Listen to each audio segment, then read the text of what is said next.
Una vez establecida la razón de semejanza que existe entre los lados homólogos de dos triángulos semejantes, que sabemos que son aquellos que tienen ángulos iguales, ¿verdad? Estamos en condiciones de demostrar el teorema del cateto y el teorema de la altura en un triángulo rectángulo. Fijémonos, aquí tenemos el triángulo rectángulo ABC, ángulo de 90 grados en A.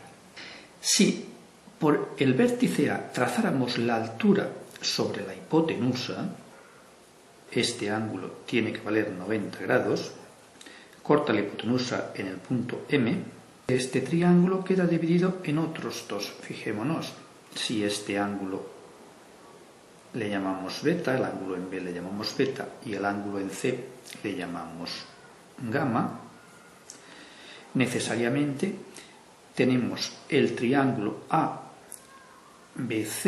triángulo rectángulo, ángulo de 90 grados en A, pero fijémonos, al trazar la altura sobre la hipotenusa, este ángulo de aquí necesariamente va a tener que ser gamma, ya que si observamos 180 grados tiene que ser igual a 90 el ángulo en A más el ángulo beta más el ángulo gamma, ¿verdad? Esto significa que beta más gamma necesariamente tiene que ser igual a 90 grados. Si este ángulo vale 90, este ángulo es gamma. Luego, el triángulo MAB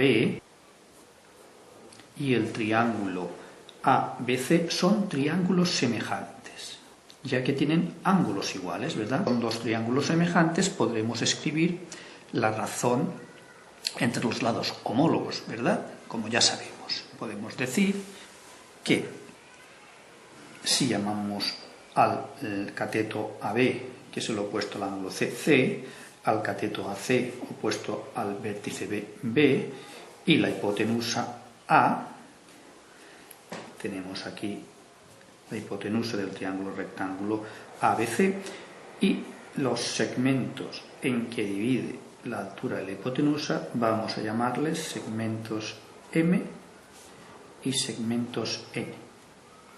Bien, pues fijémonos, podemos decir entre la semejanza que existe en los triángulos que C, lado opuesto al ángulo gamma en el triángulo ABC, será proporcional al lado opuesto al ángulo gamma en el triángulo segundo, MAB, ¿verdad? Que es M. Como A, que es la hipotenusa, lado opuesto al ángulo de 90 grados, es a la hipotenusa del otro triángulo que es C, lado opuesto al ángulo de 90 grados. Y de aquí podemos decir que C al cuadrado es igual a A por M. Bien, pues aquí tenemos el teorema del cateto. Un cateto es media proporcional entre la hipotenusa y la proyección del cateto sobre la misma, la proyección ortogonal, ¿verdad? Que es M. Veamos que esta semejanza de triángulos también se produce entre el triángulo ABC y el triángulo, fijémonos, MAC,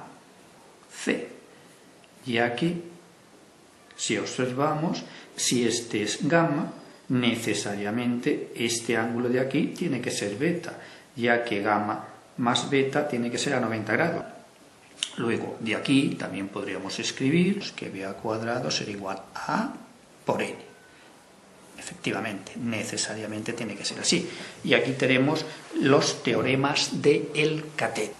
Pero fijémonos, también sabemos que de los tres triángulos que aparecen, los triángulos MAB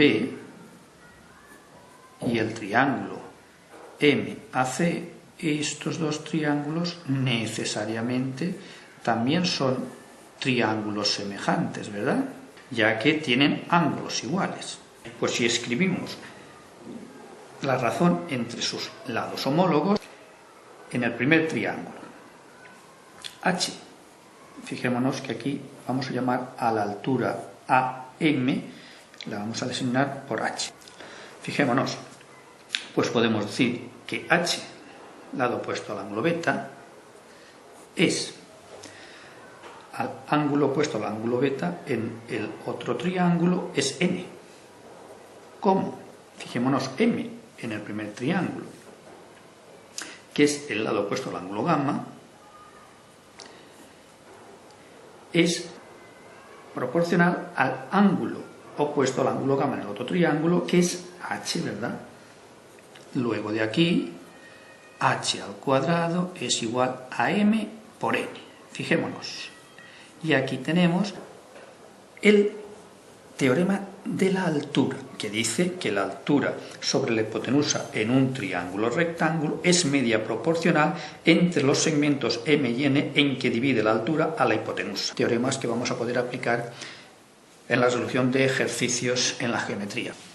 Veamos que a partir del teorema del cateto podemos demostrar el teorema de Pitágoras, porque fijémonos, si sumamos las dos expresiones, tendremos que c cuadrado más b cuadrado será igual a por m más a por n. Si aquí sacamos factor común, podemos decir que c cuadrado más b cuadrado será igual a por m más n. De aquí, c cuadrado más b cuadrado es igual a m más n es a. Luego, por lo tanto, tendremos, luego de aquí, está claro, ¿verdad? A cuadrado es igual a b cuadrado más c cuadrado, ¿verdad? Teorema de Pitágoras. La hipotenusa en un triángulo rectángulo al cuadrado es igual a la suma de los cuadrados de los catetos.